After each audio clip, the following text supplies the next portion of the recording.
आज के टॉपिक में हम पार्टिकल वेलोसिटी और वेव वेलोसिटी के लिए एक्सप्रेशन निकालेंगे। जैसा कि हमें पता है, जो इक्वेशन ऑफ डिस्प्लेसमेंट है, equation of displacement of plane progressive wave, उसकी हमने अभी पहले इक्वेशन पढ़ी थी और ये इक्वेशन हम बहुत बार पढ़ भी चुके हैं। जो हमारी इक्वेशन होगी डिस्प्लेसमेंट की प्लेन प्रोग्रेसिव वेव की, उसको हम कैसे रिप्रेजेंट करते हैं। उसके दो कंपोनेंट्स होते हैं एक्स और टी। उसको दो कंपोनेंट्स में रिप्रेजेंट करते हैं। उसको कैसे रिप्रेजेंट करते हैं, ए साइन के वी टी माइनस एक्स, इस तरह से हम रिप्रेजेंट करते हैं। और हमने जो के है इसकी वैल्यू क्या निकाली थी, 2 पाई बाई लैम्डा। तो हम इसको क्या लिख सकते हैं, इसको हम लिख सकते हैं A sine 2 pi by lambda V T minus x. ये जो इक्वेशन है ये हमारी किसकी इक्वेशन है, प्लेन प्रोग्रेसिव वेव की। ये इक्वेशन हम पहले निकाल चुके हैं। इसी इक्वेशन की हेल्प से अब हम सबसे पहले पार्टिकल वेलोसिटी निकाल लेंगे, उसके बाद हम वेव वेलोसिटी निकाल लेंगे। अब हम सबसे पहले क्या करते हैं कि पार्टिकल वेलोसिटी जो है उसको हम कैसे डिराइव कर सकते हैं। पिछली वीडियोज में हमने देखा भी था, पार्टिकल वेलोसिटी क्या होती है, rate of change of displacement with respect to time. अब जो rate of change of displacement, displacement हमारी क्या है, ये इक्वेशन हमारी डिस्प्लेसमेंट है। इसका हम क्या करेंगे, डेरिवेटिव करेंगे किसके रिस्पेक्ट में, टाइम के रिस्पेक्ट में। तो जो हमारी पार्टिकल वेलोसिटी होगी वो क्या होगी, जो पार्टिकल वेलोसिटी है, जो मेरी पार्टिकल वेलोसिटी होगी वो क्या होगी, rate of change of displacement of Y with respect to time. जो डिस्प्लेसमेंट मेरी वाई है उसका हम क्या करेंगे, डिफरेंशिएट करेंगे टाइम के रिस्पेक्ट में। सो यहाँ पे मेरी जो इक्वेशन है इसका मैं टाइम के रिस्पेक्ट में अगर डेरिवेटिव करती हूँ तो साइन का जो मेरा डेरिवेटिव होगा वो कोस होगा, ए मेरा एज इट इज रहेगा।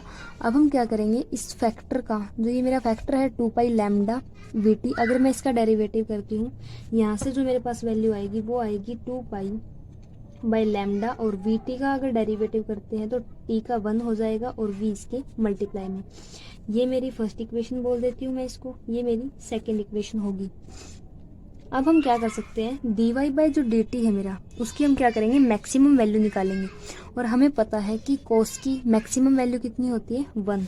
तो यहाँ पे जो मेरी मैक्सिमम वैल्यू ऑफ कोस है वो 1 कब होगी, जब अगर मेरा कोस का एंगल कितना है, 0 डिग्री है। अगर मेरी ये वैल्यू 1 के इक्वल आ जाती है तो यहाँ से जो D Y by D T है मेरा वो क्या होगा, मैक्सिमम। तो अगर मैं इस कोस की जगह पे 1 पुट कर देती हूँ, क्योंकि कोस मेरा मैक्सिमम कब होगा, 1 पे, तो मैं यहाँ पे 1 रख देती हूँ। सो मेरा D Y by D T maximum होगा कब, 2 पाई वी ए लैम्डा, जब मेरी कोस की वैल्यू 1 होगी। अब हम क्या कर सकते हैं कि जो हमारी मैक्सिमम पार्टिकल वेलोसिटी है, मैक्सिमम पार्टिकल वेलोसिटी, जो मेरी मैक्सिमम पार्टिकल वेलोसिटी है वो किसके इक्वल होगी, वो मेरी इक्वल होगी 2 पाई ए लैम्डा। और ये क्या है मेरा, v क्या थी मेरी, वेलोसिटी थी, और जो ये v थी मेरी, ये क्या थी मेरी, वेव वेलोसिटी। जो मेरी मैक्सिमम पार्टिकल वेलोसिटी है वो किसके इक्वल होगी, 2 pi A by lambda into wave velocity. अब जो मेरी ये इक्वेशन है, फर्स्ट इक्वेशन, इसका मैं डेरिवेटिव कर देती हूँ किसके रिस्पेक्ट में, एक्स के रिस्पेक्ट में। Differentiation of first equation with respect to X. अगर मैं इसका डिफरेंशिएशन करती हूँ एक्स के रिस्पेक्ट में तो वो किसके इक्वल आएगा मेरा, D Y by D X. पहले साइन का डेरिवेटिव करेंगे, वो होगा cos 2 pi by lambda V T minus X. और जो मेरा ए है वो रहेगा मेरा एज इट इज। और अगर मैं अंदर वाले फंक्शन का डेरिवेटिव करती हूँ तो वो होगा मेरा 2 पाई बाई लैम्डा, और एक्स का डेरिवेटिव मेरा कितना होगा, -1। ये मेरी D Y by D X की वैल्यू है। यहाँ पे जो मेरा D Y by D X है वो किसको रिप्रेजेंट करेगा, स्ट्रेन और कंप्रेशन को। जो मेरा D Y by D X है वो स्ट्रेन और कंप्रेशन को रिप्रेजेंट करेगा कि कितना स्ट्रेन है और कितना कंप्रेशन है। अगर D Y by D X positive then rarefaction, अगर D Y by D X negative then compression. ये जो मेरी इक्वेशन होगी ये होगी मेरी थर्ड इक्वेशन। अब हम क्या करते हैं, सेकंड और थर्ड इक्वेशन को कंपेयर करते हैं।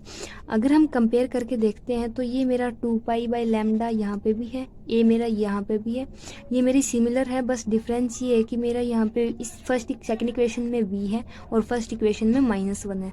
अगर हम इन दोनों इक्वेशंस को आपस में डिवाइड कर देते हैं देन हमारे पास जो रिजल्ट आएगा वो होगा, अगर मैं डिवाइड कर देती हूँ, divide equation second by third, हम डिवाइड भी कर सकते हैं और हम कंपेयर भी कर सकते हैं। अगर हम डिवाइड करेंगे तो हमारे पास जो वैल्यू आएगी वो आएगी dy/dt डिवाइड बाय में dy/dx, क्योंकि हमें पता है dy में dx में हमारे पास क्या बच रहा था, सिर्फ v था और यहाँ पे मेरा -1 था। अगर मैं इनकी क्रॉस मल्टीप्लाई कर देती हूँ देन मेरे पास जो रिजल्ट आएगा वो होगा dy/dt -v dy/dx, ये मेरा रिजल्ट आएगा। तो मैं यहाँ से एक कंक्लूजन निकाल सकती हूँ कि dy/dt is equal to -v dy/dx। जो ये होगी मेरी, ये क्या होगी, वेव वेलोसिटी, क्योंकि इसमें हम क्या कर रहे हैं, जो डिस्प्लेसमेंट है उसका टाइम के रिस्पेक्ट में डेरिवेटिव कर रहे हैं। तो ये किसको रिप्रेजेंट करेगा, वेव वेलोसिटी को। और जो ये है, ये इक्वेशन किसको रिप्रेजेंट करेगी, स्लोप को।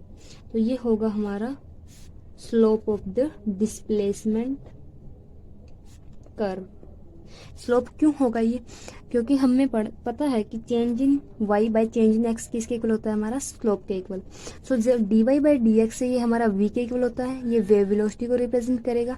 और जो ये है इक्वेशन, ये मेरी स्लोप को रिप्रेजेंट करेगा, जो मेरा ये वाला फंक्शन है। तो मैं इसको यहाँ से कंक्लूजन निकाल सकती हूँ कि wave velocity into slope velocity होगी ये। जो dy/dt is equal to -v dy/dx है, ये मेरा क्या होगा, पार्टिकल वेलोसिटी होगी, किसकी, प्लेन प्रोग्रेसिव वेव की। ये है, this is particle velocity of plane progressive wave. यहाँ से हमें जो रिजल्ट मिलेगा वो होगी हमारी particle velocity plane progressive wave की।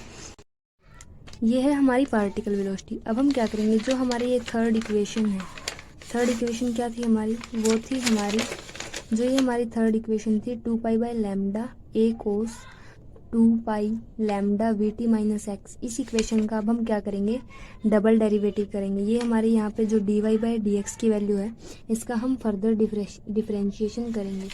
मैं क्या कर लेती हूँ, यहाँ पे एक बार इक्वेशन लिख लेती हूँ।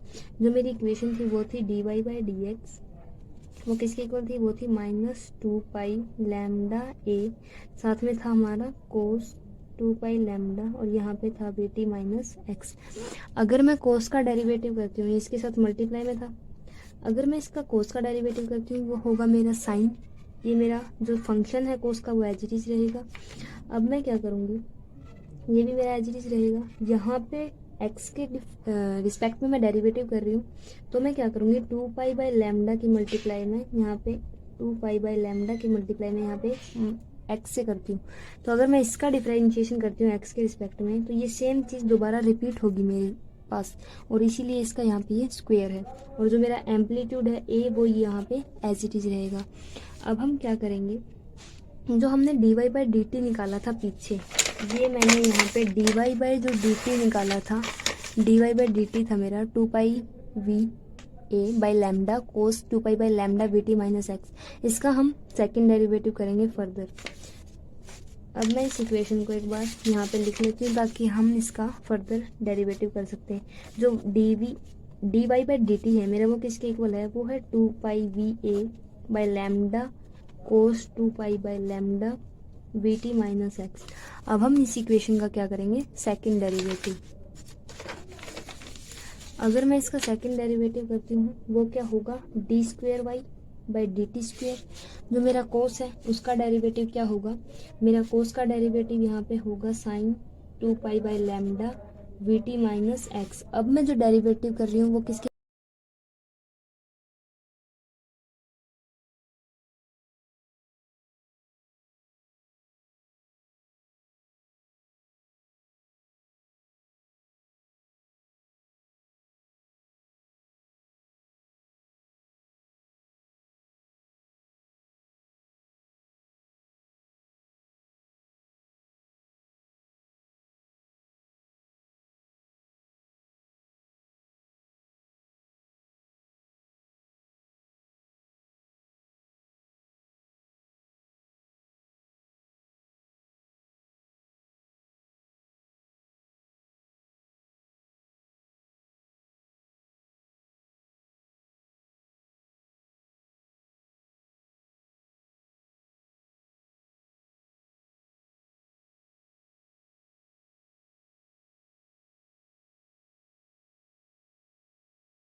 अगर मैं यहाँ से v की वैल्यू निकालूंगी तो वो मेरी स्क्वायर रूट में आएगी, कोफिशिएंट जो सेकंड ऑर्डर का कोफिशिएंट है उसके स्क्वायर रूट में आएगी वैल्यू। सो ये दो मेरे कंक्लूजन्स थे इस टोटल